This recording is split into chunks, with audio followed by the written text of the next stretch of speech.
사람은 자기가 이해할 수 없는 시대를 견딜 수 없다.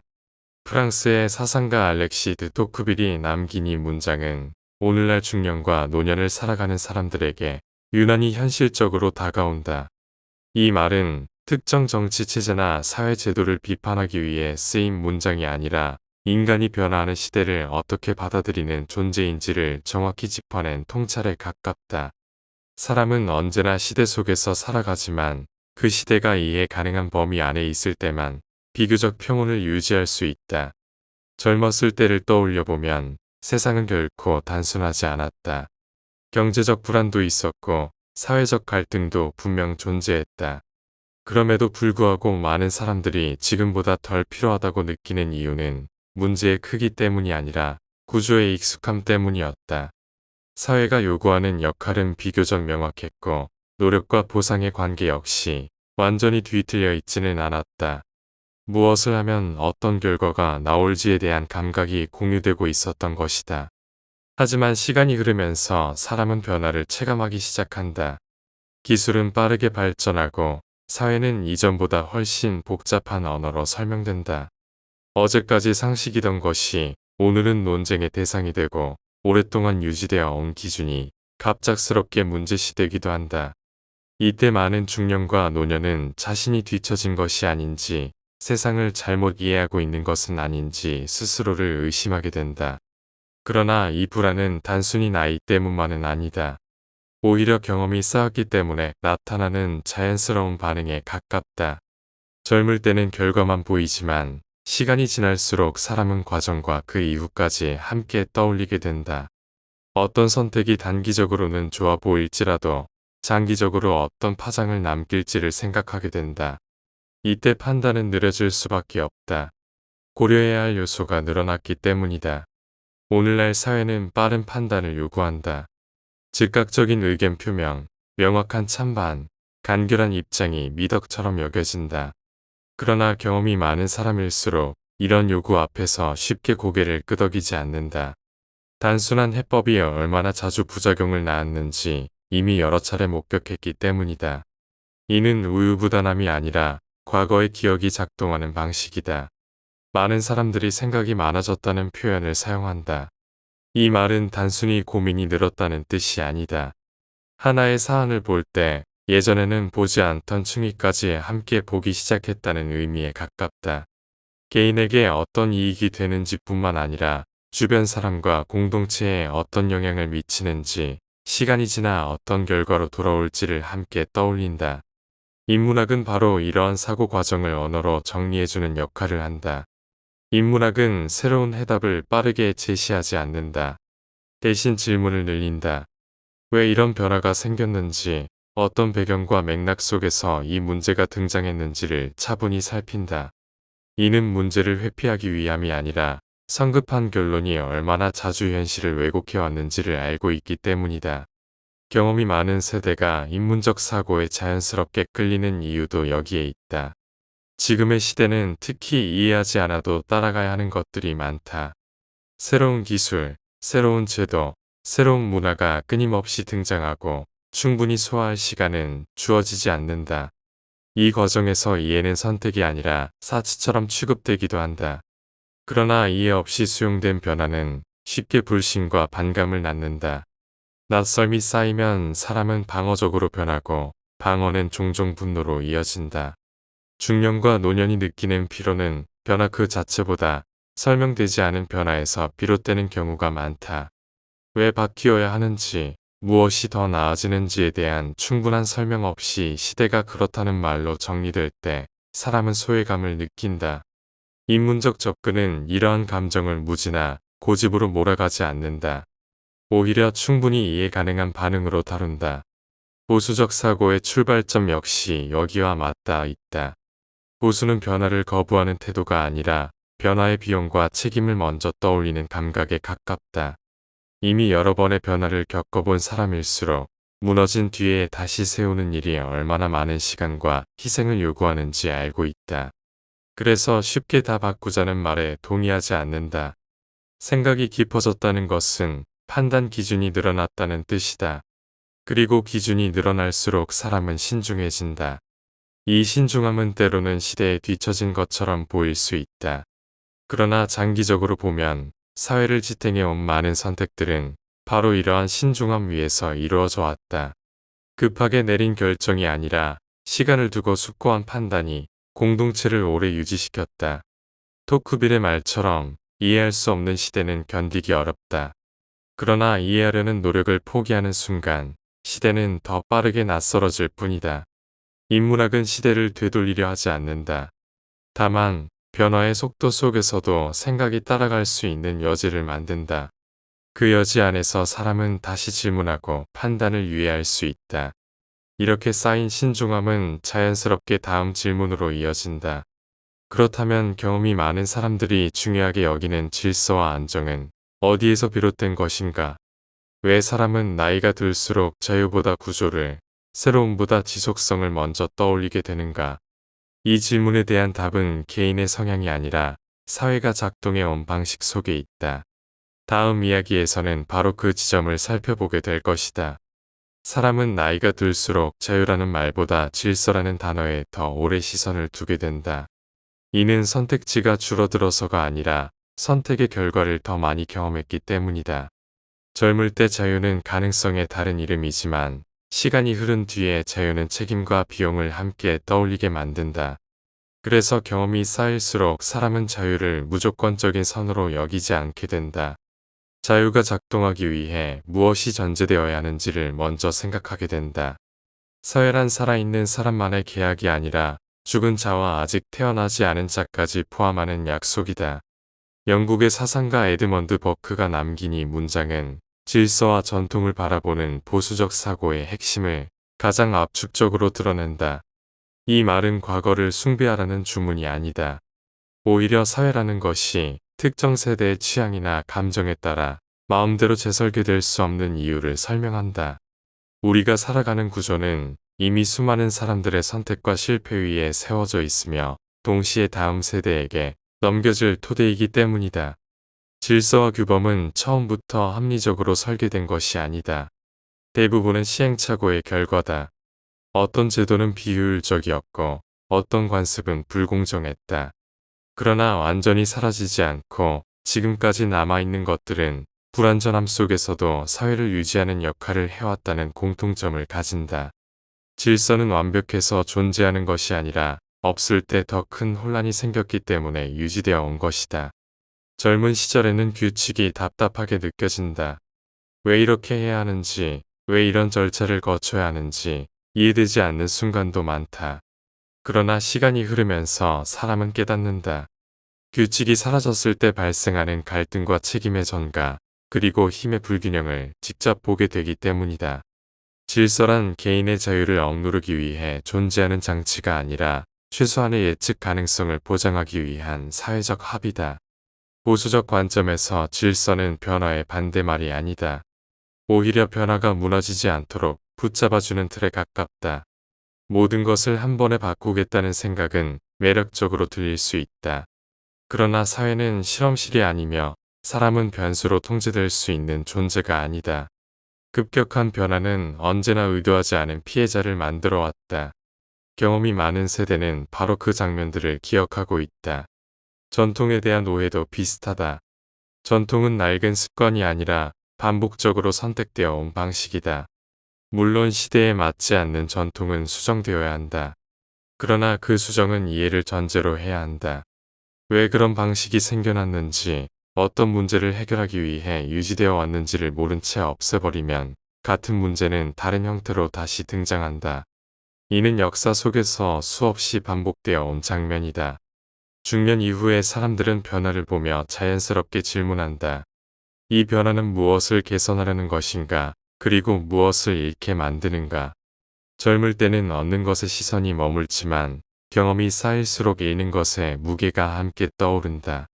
이는 비관이 아니라 균형 감각에 가깝다. 사회는 언제나 무엇인가를 얻기 위해 무엇인가를 포기해왔고 그 선택의 결과는 오랜 시간이 지나서야 분명해진다. 질서를 중시하는 태도는 개인의 삶에서도 그대로 드러난다. 가정, 직장, 공동체에서의 역할과 책임이 분명할수록 갈등은 줄어든다. 반대로 모든 것이 자유와 선택이라는 이름으로 열려 있을 때 책임은 종종 가장 약한 사람에게 돌아간다. 경험이 많은 사람일수록 이러한 구조를 예민하게 감지한다. 그래서 규칙과 기준이 사라지는 상황에 불안을 느낀다. 현대 사회에서는 종종 질서를 권위주의와 혼동한다. 그러나 둘은 다르다. 권위주의는 질문을 허용하지 않지만 질서는 질문을 전제로 한다. 왜 이런 규칙이 필요한지 설명할 수 있어야 하고 설명할 수 없는 규칙은 수정의 대상이 된다. 보수적 사고는 질문을 막지 않는다. 다만 질문의 결과로 모든 것을 허물어도 되는 것은 아니라고 말할 뿐이다. 질서가 무너질 때 가장 먼저 피해를 입는 것은 언제나 약자다. 규칙이 사라진 공간에서는 힘이 기준이 되기 때문이다. 이는 역사적으로 반복되어 온 사실이다. 그래서 경험이 많은 세대는 질서를 단순히 불편한 제약으로 보지 않는다. 오히려 모두를 완벽하게 보호하지는 못하더라도 최소한의 안전망 역할을 해온 장치로 인식한다. 버크의 말처럼 우리는 이미 세상을 떠난 사람들의 선택 위에 서 있다. 동시에 우리의 선택은 아직 태어나지 않은 사람들에게 영향을 미친다. 이 인식은 판단을 느리게 만들지만 그만큼 신중하게 만든다. 즉각적인 만족보다 지속 가능성을 먼저 떠올리게 하고 감정적 분노보다 구조적 결과를 고민하게 한다. 질서를 중시한다는 것은 과거에 머무르겠다는 선언이 아니다. 오히려 변화의 방향을 더 책임 있게 선택하겠다는 태도다. 무엇을 바꿀 것인가 보다 무엇을 지켜야 하는지를 먼저 생각하는 자세다. 이는 나이가 들수록 자연스럽게 형성되는 감각이기도 하다. 수많은 변화를 겪은 끝에 사람은 비로소 깨닫는다. 무너뜨리는 것은 쉽지만 다시 세우는 데는 긴 시간이 필요하다는 사실을 말이다. 이 지점에서 또 하나의 질문이 등장한다. 질서와 제도가 아무리 중요하더라도 왜 사회는 여전히 갈등으로 가득한가? 왜 완벽한 규칙을 만들어도 인간은 끊임없이 충돌하는가?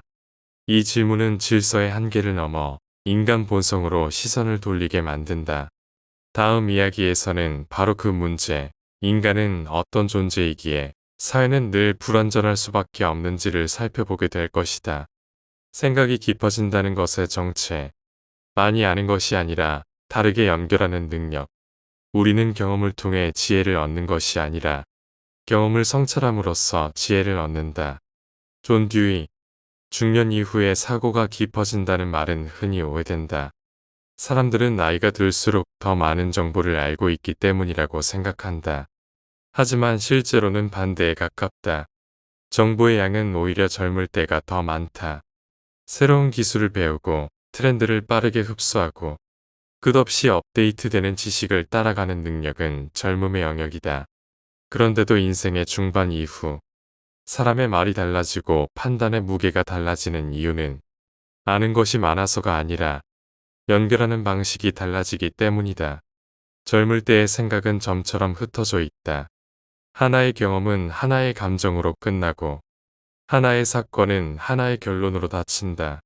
하지만 시간이 흐르면 그 점들은 서서히 선으로 이어지고 선은 다시 면이 된다. 그때 그 선택과 지금 이 상황이 서로 다른 이야기처럼 보이지 않게 되는 순간 생각은 깊어지기 시작한다. 중년 이후의 사고는 속도 대신 구조를 갖는다. 빠르게 결론을 내리지 않고 쉽게 단정하지 않으며 한 가지 원인만으로 설명하려 하지 않는다. 왜냐하면 이미 알고 있기 때문이다. 인생에서 일어나는 대부분의 일은 단선적이지 않다는 것을, 옳고 그름으로만 나뉘지 않는다는 것을, 그리고 많은 선택이 그 당시에는 최선이었음을 말이다. 이 지점에서 중요한 변화가 하나 일어난다. 사람은 판단보다 해석을 더 많이 하게 된다. 젊을 때 우리는 판단한다. 잘했다, 못했다, 옳다, 틀렸다, 성공이다, 실패다. 하지만 시간이 쌓이면 사람은 묻기 시작한다. 왜 그런 선택을 했을까? 그 선택이 가능할 수밖에 없던 조건은 무엇이었을까? 그때의 나에게 다른 선택지는 있었을까? 이 질문의 전환이 생각의 깊이를 만든다. 심리학에서는 이를 경험의 재구성이라 부른다. 같은 사건을 다른 틀로 다시 해석하는 능력이다. 이 능력은 젊음의 지적 능력으로는 만들어지지 않는다. 반드시 시간과 반복된 경험이 필요하다. 그래서 중년 이후의 사람은 같은 문제를 보더라도 전혀 다른 결론에 도달한다. 예를 들어 누군가의 실패를 볼 때 젊은 시선은 묻는다. 왜 준비를 안 했을까? 하지만 삶을 겪은 시선은 이렇게 묻는다. 어떤 조건이 그 사람을 그 선택으로 몰았을까? 이 차이는 단순한 관대함이 아니다. 현실을 다층적으로 보는 능력이다. 생각이 깊어진다는 것은 감정이 무뎌지는 것이 아니라 감정을 설명할 언어가 늘어나는 것이다. 젊을 때는 분노는 분노이고 후회는 후회이며 외로움은 외로움이다. 그러나 시간이 지나면 분노 속에 두려움이 섞여 있음을 알고 후회 속에 책임감이 숨어 있음을 이해하며 외로움이 반드시 불행을 의미하지는 않는다는 것을 알게 된다. 이처럼 감정의 결을 나누어 인식하는 능력은 생각의 깊이를 만들어낸다. 또 하나 중요한 변화는 침묵의 가치를 알게 된다는 점이다. 젊을 때의 사고는 말로 증명하려 한다. 설명해야 안심하고 논리로 설득해야 옳다고 느낀다. 그러나 시간이 흐르면 사람은 알게 된다. 모든 진실이 말로 전달되는 것은 아니라는 것을. 어떤 판단은 말하지 않는 것이 더 정확하고 어떤 이해는 침묵 속에서만 전달된다. 이것이 바로 중년 이후의 생각이 무겁게 느껴지는 이유다. 말수가 줄어들었기 때문이 아니라 말 뒤에 쌓인 맥락의 두께가 달라졌기 때문이다. 이 시기의 사고는 즉각적인 반응보다 한 박자 늦은 성찰을 선택한다. 상대의 말에 곧바로 반박하지 않고 사건의 표면에 즉시 감정을 실지 않는다. 이 지연된 반응은 우유부단이 아니라 경험에서 나온 절제다. 한 번의 말이 얼마나 오래 남는지, 한 번의 판단이 얼마나 많은 관계를 바꿀 수 있는지 이미 경험했기 때문이다. 그래서 생각은 더 조심스러워지고 동시에 더 단단해진다. 여기서 중요한 사실이 하나 있다. 생각이 깊어진다는 것은 모두에게 자동으로 주어지지 않는다. 경험은 누구에게나 쌓이지만 그 경험을 성찰로 바꾸는 사람만이 깊은 사고를 갖게 된다. 같은 나이를 살아도 누군가는 여전히 젊은 시절의 판단틀에 머무르고 누군가는 완전히 다른 시야를 갖는다. 그 차이는 얼마나 많이 겪었느냐가 아니라 얼마나 자주 자신의 선택을 돌아보았느냐에 있다. 중년 이후의 사고가 아름다워질 수 있는 이유는 여기에 있다. 인생을 단정하지 않고 사람을 쉽게 규정하지 않으며 자신조차도 한 가지 모습으로 고정하지 않기 때문이다. 이제 우리는 안다. 사람은 변하고 상황은 반복되지 않으며 선택은 언제나 그 순간의 조건 속에서 이루어진다는 것을. 그래서 생각은 날카롭기보다 넓어지고 빠르기보다 깊어진다. 중년 이후 사람의 말은 확연히 달라진다. 목소리가 낮아져서도 아니고 표현력이 줄어서도 아니다. 말이 달라지는 이유는 말 뒤에 놓인 생각의 구조가 달라졌기 때문이다. 젊을 때의 말은 자신을 증명하기 위한 도구에 가깝다. 내가 옳다는 것을 보여주기 위해 말하고 내가 알고 있다는 사실을 드러내기 위해 설명한다. 그래서 말에는 힘이 들어가고 논리는 앞서며 감정은 종종 밀려난다. 하지만 시간이 흐르면 사람은 깨닫는다. 말로 이기는 관계는 결국 남지 않는다는 것을. 중년 이후의 말은 상대를 설득하기보다 상황을 이해하려는 쪽으로 기운다. 이 변화는 의도적인 기술이 아니라 경험에서 자연스럽게 생겨난다. 한 번의 말이 관계를 회복할 수도 있고 영영 돌아오지 못하게 만들 수도 있다는 사실을 이미 겪어봤기 때문이다. 그래서 이 시기에 사람들은 말하기 전에 한 번 더 생각한다. 이 말이 옳은가? 보다 이 말이 필요한가? 를 먼저 묻는다. 이 질문의 전화는 소통의 방향을 완전히 바꾼다. 젊을 때는 정확한 말이 중요하다.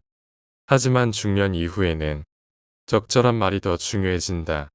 정확하지만 상처가 되는 말, 논리적이지만 관계를 끊는 말, 사실이지만 상대의 삶을 고려하지 않은 말은 점점 입 밖으로 나오지 않는다. 이것은 타협이 아니라 관계의 구조를 이해한 결과다. 중년 이후의 사고는 사람을 개인이 아니라 맥락 속의 존재로 보기 시작한다. 그 사람이 처한 상황, 그가 살아온 시간, 그가 감당하고 있는 무게를 말 속에 함께 담는다. 그래서 말은 줄어들지만 의미는 더 많아진다. 이 시기의 소통에서 가장 큰 변화는 듣는 태도다. 젊을 때는 상대의 말을 들으며 다음에 할 말을 준비한다. 반박할 지점, 덧붙일 논리, 자신의 경험을 끼워 넣을 타이밍을 계산한다. 하지만 생각이 깊어지면 사람은 듣는 동안 판단을 유보한다. 말 속에 숨은 감정과 말하지 않은 부분을 함께 듣기 때문이다. 이때부터 대화는 정보 교환이 아니라 관계의 조율이 된다. 중년 이후의 말은 설명보다 여백을 남긴다. 모든 것을 말하지 않아도 상대가 이해할 수 있다는 신뢰가 생기기 때문이다. 이 여백은 말을 줄이지만 관계를 얕게 만들지 않는다. 오히려 그 반대다. 특히 가족 관계에서 이 변화는 더욱 뚜렷해진다. 자녀에게 정답을 말해주려 하지 않고 선택을 대신해주려 하지 않는다. 경험이 알려준 것은 단 하나다. 인생의 선택은 설명으로 대신할 수 없다는 사실이다. 그래서 중년 이후에 부모는 조언보다 질문을 던진다. 너는 어떻게 생각하니? 그 선택이 너에게 어떤 의미일까? 이 질문은 무책임이 아니라 존중이다. 생각이 깊어진 사람일수록 타인의 삶에 자신의 기준을 쉽게 들이대지 않는다. 이미 알고 있기 때문이다. 자신 역시 수많은 불완전한 선택 위에 지금의 자리에 서 있다는 것을 관계에서도 마찬가지다. 중년 이후의 인간관계는 자연스럽게 단순해진다. 이것은 고립이 아니라 선별이다. 에너지를 소모하는 관계, 설명해야만 유지되는 관계, 자신을 계속 증명해야 하는 관계는 조용히 멀어진다. 대신 말이 많지 않아도 편안한 관계, 침묵이 어색하지 않은 관계, 굳이 설명하지 않아도 서로의 상황을 이해하는 관계가 남는다. 이 변화는 사람을 차갑게 만들지 않는다. 오히려 더 따뜻하게 만든다. 관계의 수는 줄어들지만 관계의 밀도는 높아지기 때문이다. 중년 이후의 말은 위로의 방식도 달라진다. 젊을 때는 해결책을 제시하며 위로한다. 이렇게 해봐. 그건 내가 잘못한 게 아니야. 하지만 시간이 흐르면 사람은 안다. 많은 문제는 해결되지 않은 채 견뎌야 한다는 것을. 그래서 위로는 말보다 태도가 된다. 곁에 머무는 것, 섣불리 조언하지 않는 것, 상대의 감정을 서두르지 않고 받아들이는 것. 이것이 생각이 깊어진 사람이 할 수 있는 가장 강력한 소통이다. 결국 중년 이후의 말은 지혜로워지기보다 조심스러워진다. 이 조심스러움은 두려움이 아니라 존중에서 나온다. 사람의 삶은 말 한마디로 재단될 수 없다는 사실을 이미 알기 때문이다. 우리는 사물을 있는 그대로 보지 않는다. 우리는 우리 자신 그대로 본다. 아나이스닌, 젊은 시절, 인생은 판단의 연속이다. 옳고 그름을 가르고 성공과 실패를 나누며 빠르게 결론을 내려야 한다고 믿는다. 시간이 부족하고 기회는 한정돼 있으며 뒤처지지 않기 위해 끊임없이 비교해야 하기 때문이다. 그래서 젊을 때의 사고는 본질적으로 결단 중심이다. 빠른 판단, 명확한 선택, 분명한 기준이 중요하다.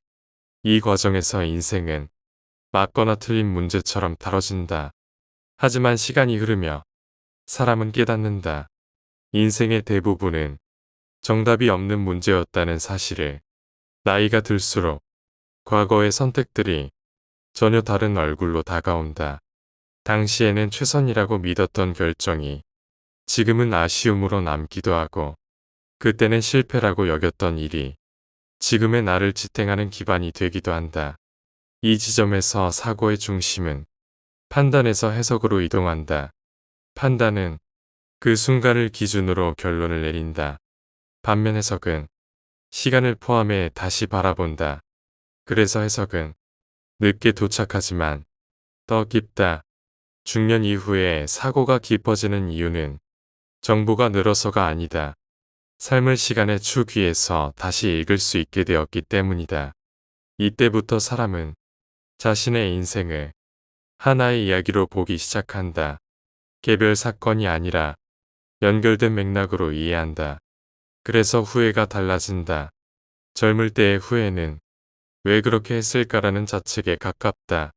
하지만 나이가 들수록 후회는 질문으로 변한다. 그 선택은 내 인생에서 어떤 의미였을까? 이 질문에는 비난도 변명도 없다. 오직 이해하려는 태도만 있다. 이 해석의 태도는 타인에게도 그대로 적용된다. 사람을 쉽게 판단하지 않게 된다.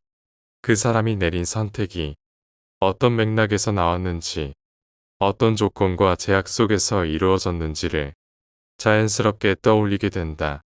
그래서 분노는 줄고 단정은 늦어진다. 의견은 분명하지만 사람을 재단하지 않는다.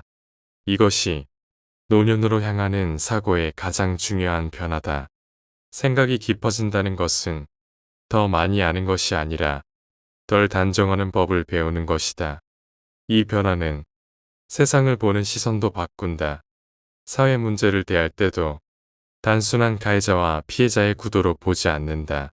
제도와 구조, 역사적 맥락과 인간의 한계를 함께 고려한다. 그래서 중년 이후에 사람들은 극단적인 주장에 쉽게 흔들리지 않는다. 한쪽의 목소리가 크다고 해서 곧바로 진실이라 믿지 않는다. 이것은 냉소가 아니다. 오히려 책임 있는 태도다. 경험은 사람에게 한 가지를 가르친다. 세상은 생각보다 단순하지 않고 인간은 생각보다 복잡하다는 사실이다. 그래서 해석의 사고를 가진 사람은 조심스럽다. 말을 아끼고 결론을 늦추며 확신을 드러내기보다 맥락을 설명하려 한다. 이 태도는 삶의 안정감을 만든다. 모든 일이 통제되지 않아도 괜찮다는 감각, 모든 선택이 완벽하지 않아도 된다는 이해, 그리고 아직 해석되지 않은 시간도 인생의 일부라는 수용. 노년의 평온은 성취에서 오지 않는다. 오히려 해석의 여유에서 온다. 자신의 삶을 끊임없이 평가하지 않고 점수 매기지 않으며 뒤늦게라도 이해하려는 태도를 유지할 때 사람은 비로소 자기 인생과 화해한다. 그래서 생각이 깊어진 사람은 현재에 집착하지 않는다. 이미 지나간 시간을 부정하지도 않는다. 그저 그때의 나는 그럴 수밖에 없었다는 문장을 담담하게 받아들인다. 이 문장은 체념이 아니라 존중이다. 과거의 나에게 보내는 가장 성숙한 태도다. 결국 나이가 들수록 생각이 깊어지는 이유는 지혜가 늘어서가 아니라 삶을 이해하려는 방향이 바뀌었기 때문이다. 판단에서 해석으로, 결론에서 맥락으로, 정답에서 이야기로. 이 변화는 느리지만 단단하다. 그리고 이 단단함이 노년을 지탱하는 가장 조용한 힘이 된다.